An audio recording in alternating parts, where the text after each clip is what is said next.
Jacob saw Esau in the distance with his 400 men. Then Jacob arranged his family into a column, with his 2 concubines and their children at the front, then Leah and her children, and Rachel and Joseph last.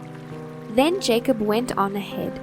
Jacob bowed low 7 times as he approached his brother. Then Esau ran to meet him and embraced him affectionately and kissed him. They were both in tears. Esau then saw the women and children and asked, "Who are these people with you?" Jacob replied, "These are the children God graciously blessed me with." Then the concubines came forward and bowed low before him with their children. Then Leah and her children came and took a bow. And finally Rachel and Joseph made their bows too.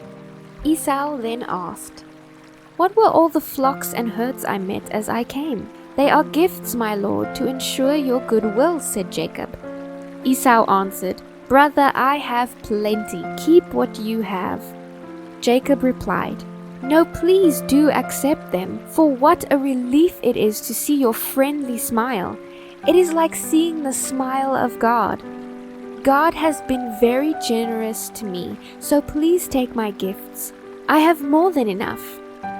Finally, Esau accepted them as Jacob continued to insist. "Well, let's get going. I will lead the way," said Esau. Jacob replied, "You see, some of the children are very young and the flocks and herds have their young too. If we push them too hard, they may die. Go on ahead of us. We shall follow at our own pace." "Well, at least let me leave some of my men to guide and protect you," said Esau. Jacob insisted, "There is no need for you to be so kind." Esau carried on back to Seir that exact day.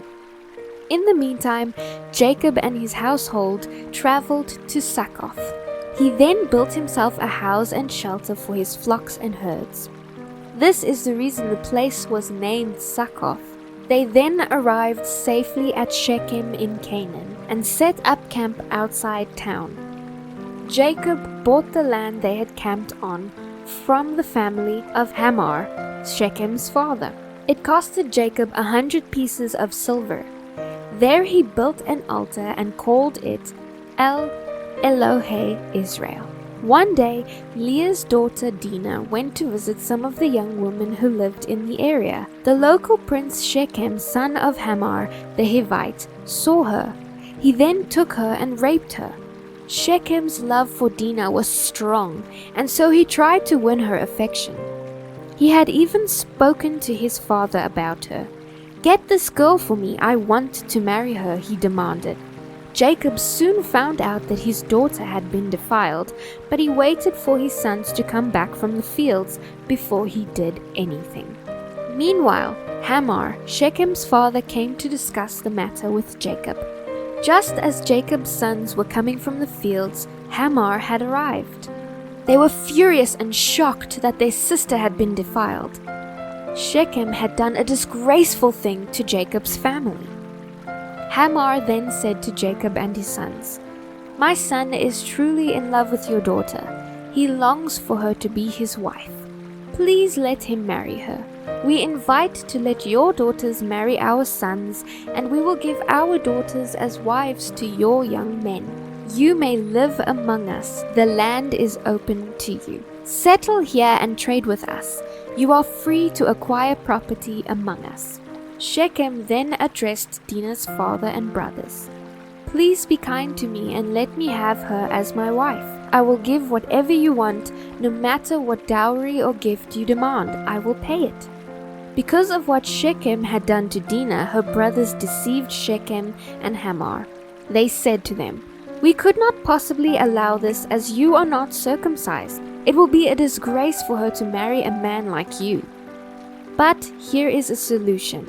Every man among you must be circumcised, as we are. Then we will live here and intermarry with you. We will unite and become one people. If not, then we will take her and be on our way." Shechem and Hamor gladly agreed. Shechem was desperate to have Dinah, and so he wasted no time acting on this request. Shechem was highly respected in his family. Him and his father appeared before the town leaders to present this proposal. They said, "Those men are our friends. Let's invite them to live here among us and ply their trade. The land is large enough to hold them, but they will only consider staying here under one condition. Every one of us men must be circumcised just like them. If we do this, all their possessions and flocks become ours. Let us agree to this, so that they will settle here." All the men agreed to be circumcised. 3 days later, when their wounds were still sore, 2 of Dinah's brothers, Simeon and Levi, took their swords, went into the town without opposition, and they slaughtered every man there, including Hamor and Shechem. They then rescued Dinah from Shechem's house and returned to their camp. Then all Jacob's sons plundered the town because their sister had been defiled.